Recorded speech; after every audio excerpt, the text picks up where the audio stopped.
You ever wonder what really separates the good companies from the truly great ones? A lot of the time, it's not just about having a fantastic product, it's about having a brilliant system behind it. Today, we're going to pull back the curtain on one of the world's most famous systems for excellence, ISO 9001. Just look at this. An incredible, intricate watch movement. You've got hundreds of tiny little parts, all of them working in perfect harmony for one single purpose: to keep time, accurately. A business, it's really no different. Every department, every process, every single person, they're all just gears in a much larger machine. And when they all work together seamlessly, the result is just excellence. But when they don't, well, that's a whole other story, isn't it? So how do you get all those gears to mesh perfectly? How do you go from that feeling of chaos and inconsistency to getting predictable, high-quality results every time? Is there some kind of internationally recognized blueprint for running a business that just works, that keeps customers happy? The answer is a resounding yes. Okay, so here's our game plan. We're going to start by looking at the classic struggle: chaos versus order. Then we'll dive into the quality blueprint itself, what ISO 9001 is all about, and the 7 guiding principles that are basically its soul. After that, we'll see how it all clicks together with the improvement cycle, and we'll wrap up by looking at the benefits of quality. The real why behind all of this. All right, let's jump right into section 1, chaos versus order.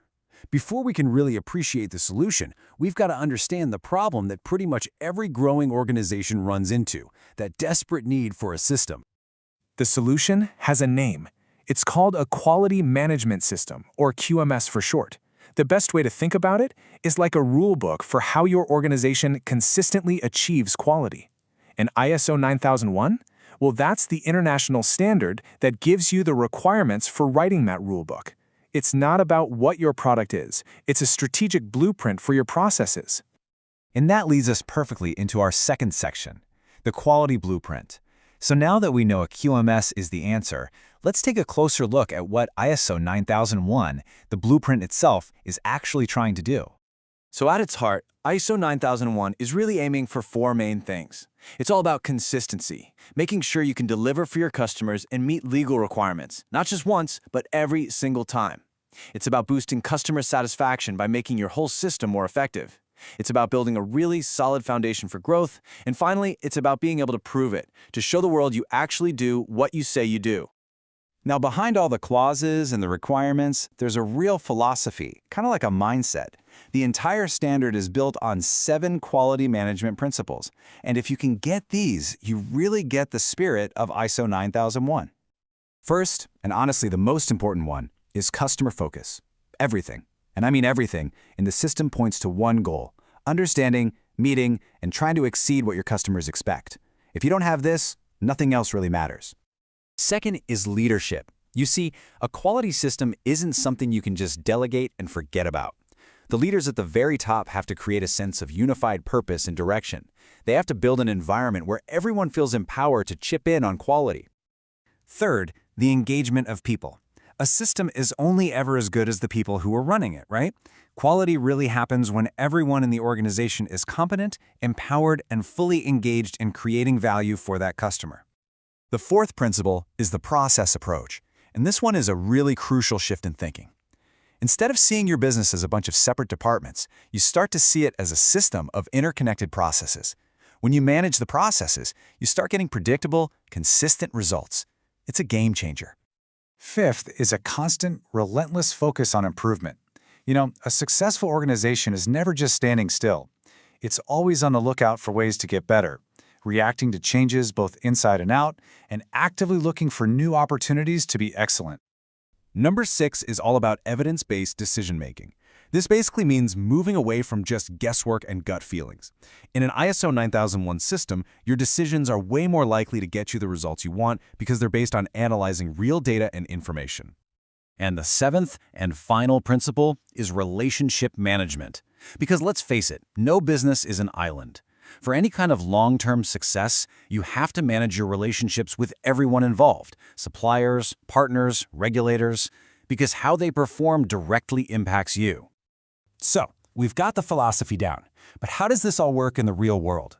Well, ISO 9001 isn't something you just set up once and you're done. It's a living, breathing system, and it's driven by a really powerful engine. the plan, do, check, act cycle. Now, what's so cool about this is how it literally maps the entire standard to this cycle. This isn't just some vague idea. It is the actual structure of the document. All the main clauses are organized to take you through this continuous loop of getting better and better. Let's break down how it works. First, you plan. You figure out your context, you show leadership, and you plan for risks. Then you do. You get your resources in order and you run your operations.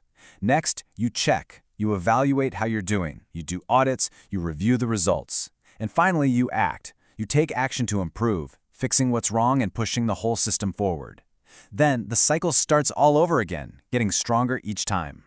And this just shows that the standard itself evolves. The latest version, from 2015, updated its language to be clearer and to include more types of businesses. Products became products and services, which is a big deal for service industries. Supplier became external provider. It just shows that the standard is always adapting to what the modern business world looks like. Okay, so we've seen the what and the how, but now let's get to the most important question. Why? What's the real-world payoff for putting in all this work to implement a system like this?